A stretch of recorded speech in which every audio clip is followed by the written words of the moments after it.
dois objetivos dessa conferência. Precisamos entender isso para a gente poder caminhar de forma que a gente dê valor ao que a gente vai ter. Não é simplesmente uma reunião. Primeiro, nós vamos treinar líderes na aliança. Primeiro objetivo é dar um treinamento, uma capacitação para a nossa liderança na aliança, queridos. Nossa liderança, ela é capaz. O que precisamos é fortalecer nossos relacionamentos. Por quê? Porque mesmo quando o líder não chega devidamente capacitado, a gente tem programas, projetos que a gente vai capacitando o povo. O problema é que às vezes o líder é muito capacitado. Ele é muito capacitado para liderar, para influenciar, mas se ele não for tratável com relação aos relacionamentos, a gente tem problemas terríveis na igreja. Entendeu? Então, líder, você que é líder, preste atenção. Você é líder, dê valor a isso.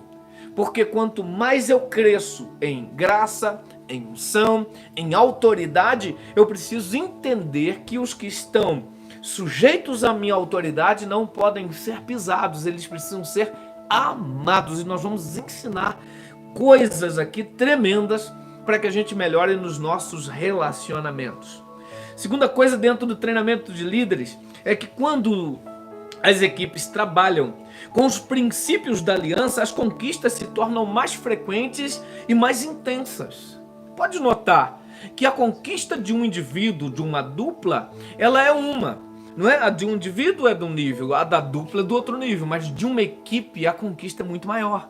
Ou seja, elas ficam mais frequentes, como também mais intensas. E é isso, querido, meu anseio, a minha vontade, o que arde em mim, é de ver você com toda a sua equipe, pastor querido, amado, você que lidera na sua igreja, é ver você conquistando no sobrenatural. É o sonho de todo líder. Nós não podemos descansar na ideia de que o que Deus quer é qualidade, não quantidade. Não, é o maior número possível com qualidade, porque na verdade um dos indícios de que a gente tem qualidade é que o povo ele é atraído pelo nível do nosso relacionamento.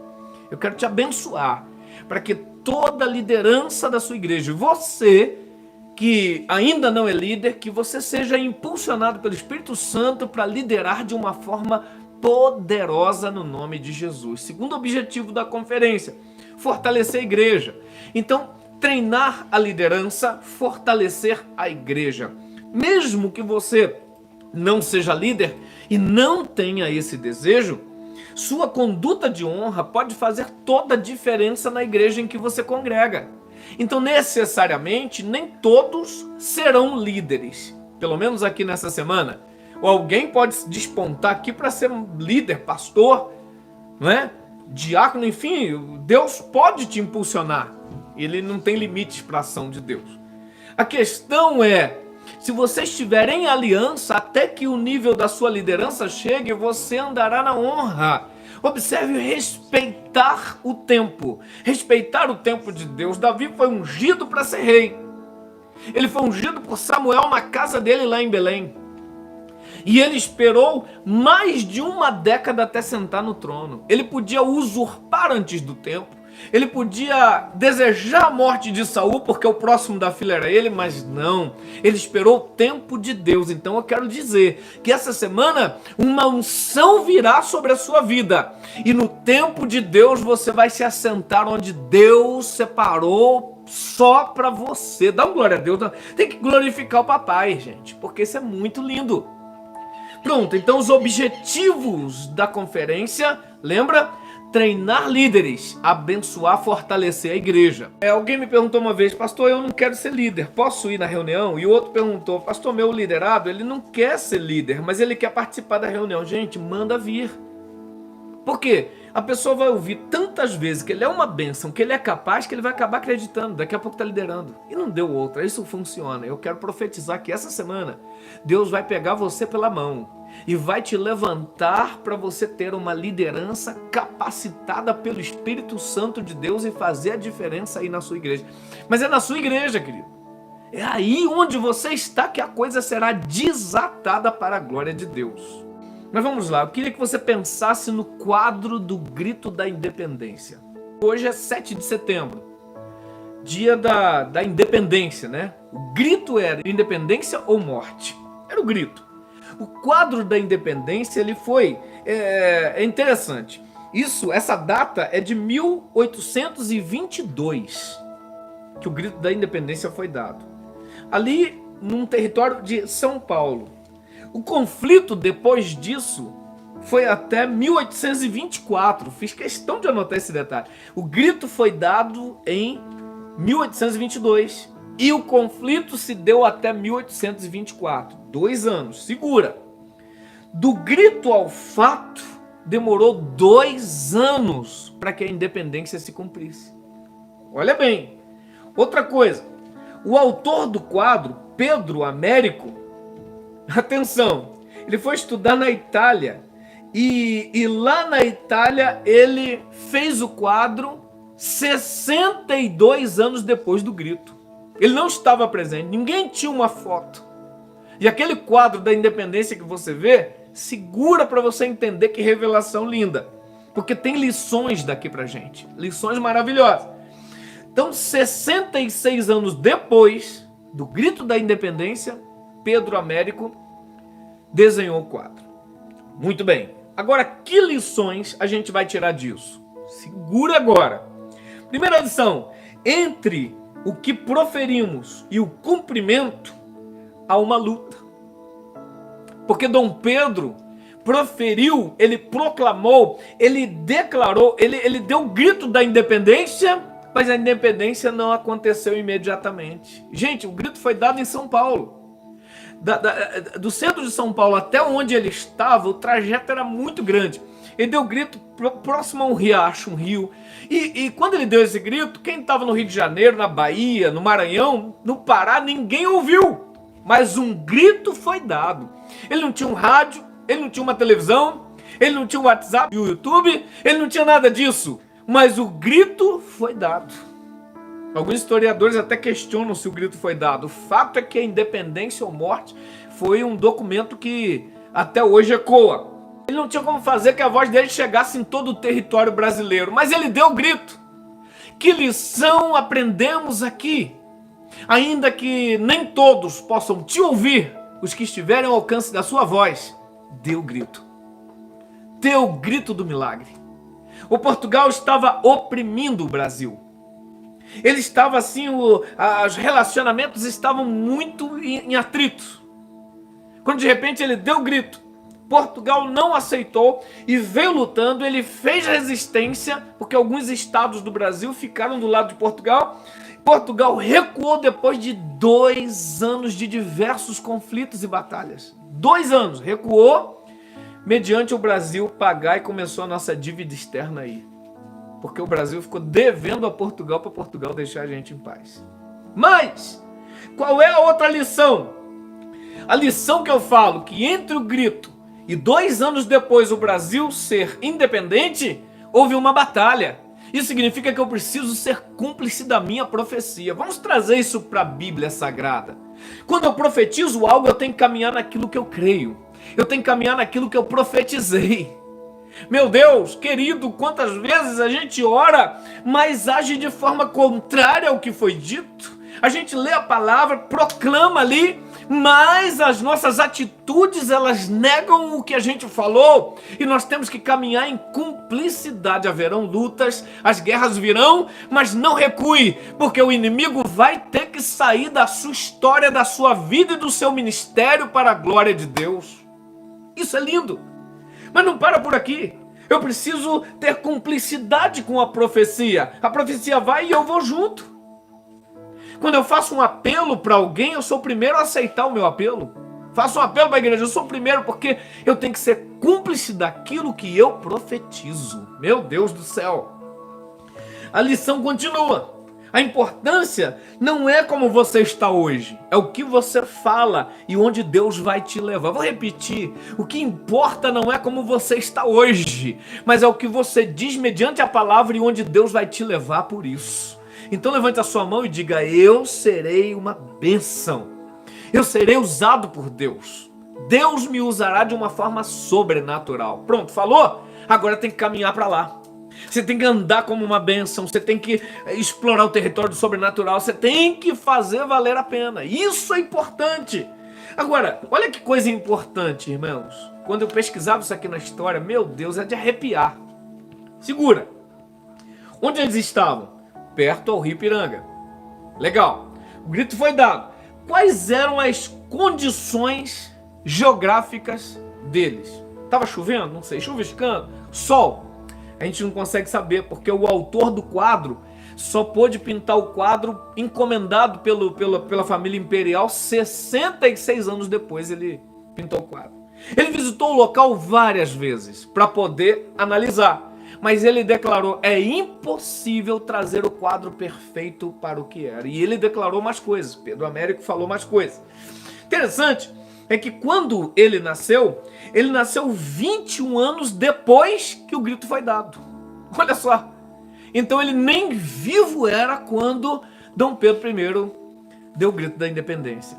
Essas coisas são detalhes que nos remetem a repensar aquele quadro. E ele foi honesto. Veja só, as condições geográficas e as condições físicas, pelo menos de Dom Pedro. Irmãos, a história diz que ele veio da capital de São Paulo, só que ele comeu alguma coisa, deu dor de barriga nele, ele estava passando mal. Ele estava cansado, passando mal, com dor de barriga quando deu o grito da independência. E eu tô falando, a questão não é como você está agora, é pegar essa palavra para fazer sua vida dar um salto.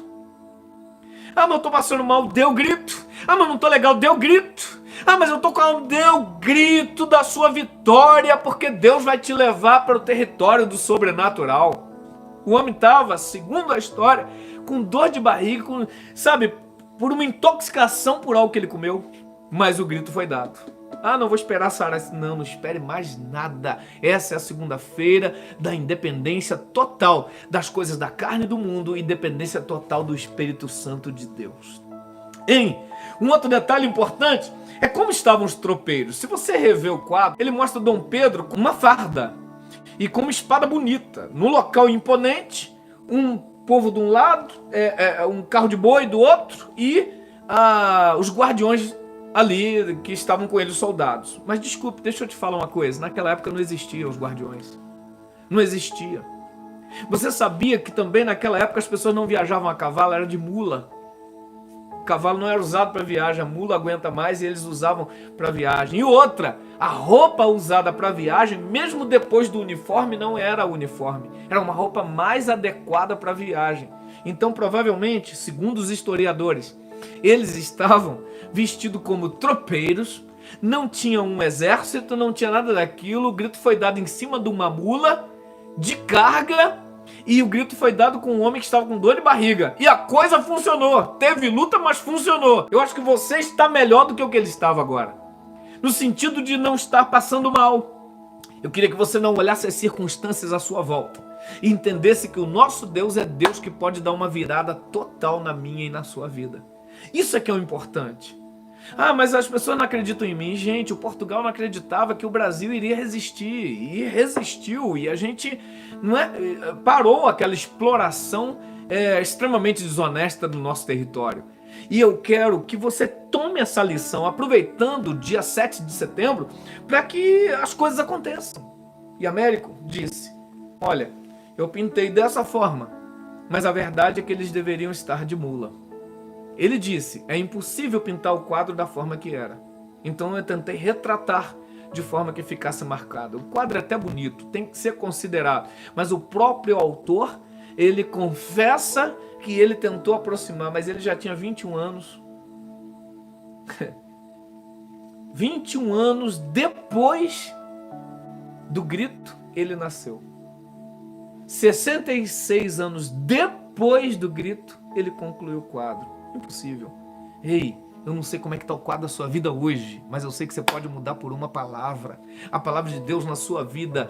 Eu acho interessante que quando Elias, ele ressuscita o filho da mulher, ele multiplica a farinha e o azeite, mas aí quando ele multiplica, 3 anos, irmãos, 3 anos ali praticamente comendo do azeite e da farinha da mulher que ele multiplicou na casa dela. E aí quando o menino morre, ela vem e entrega para ele, e ele então ressuscita o menino. E ela então diz em seguida: agora sei que a palavra do Senhor na tua boca é verdade. Eu acho esse texto muito forte, porque ela viu o milagre, a farinha não acabava, o azeite não acabava, isso por 3 anos, ela comendo abundantemente, porém, ela disse: agora sei que a palavra do Senhor na tua boca é verdade. Depois da ressurreição, você será usado para ressuscitar quem estava quebrado, morto, para levantar o que estava caído, porque o nosso Deus é Deus poderoso. Eu quero profetizar a palavra do Senhor na tua boca. Não será verdade, ela é verdade. A questão é que a palavra do Senhor na boca de alguém pode não ser verdade, na boca do outro pode ser uma fábula, na boca do outro pode ser um conto, mas na tua boca a palavra de Deus tem que ser verdade. O objetivo disso aqui é que você seja um líder condutor da palavra da verdade, é que você seja um crente, uma irmã, uma santa mulher de Deus, condutora da palavra da verdade. O que você fala se cumprirá, o que você falar se cumprirá para a glória de Deus. Amém, queridos? Então essa lição, ela é um marco que deve ficar guardado com a gente para sempre. Nós não vamos menosprezar a história, a forma que que o Pedro Américo colocou, o quadro. Mas o importante de saber isso é que agora, quando você for profetizar e as circunstâncias à sua volta dizerem o contrário do que a palavra de Deus diz, meu irmão, você não vai guardar o grito. O brado estará dentro de você, querida. O brado estará nessa igreja. O brado estará nessa liderança. O brado estará na voz profética do altar que sai da boca do seu pastor. Esse brado não pode ficar guardado. E uma vez dado, aí é lindo. Davi foi ungido para ser rei. Respeitou o timer e quando chegou lá na frente, ele sentou no trono sem usurpar. Dom Pedro deu grito e teve que lutar. Davi só precisou sobreviver. Ele não precisou lutar contra Saul. É interessante que quem é fiel não luta contra o líder. Saul lutava contra Davi porque ele não tinha segurança no Deus da aliança. Davi não lutava contra a autoridade. Ele só se preservava vivo. Rei, quando Dom Pedro deu o grito, teve uma luta de 2 anos, mas a palavra se consumou. O que eu quero dizer é que o que você agora profetizar nessa semana, meu Deus, as lutas virão. Não posso te dizer que não haverá luta, mas a palavra de Deus na sua boca é verdade e ela se cumprirá para a glória de Deus. Amém, meus santos?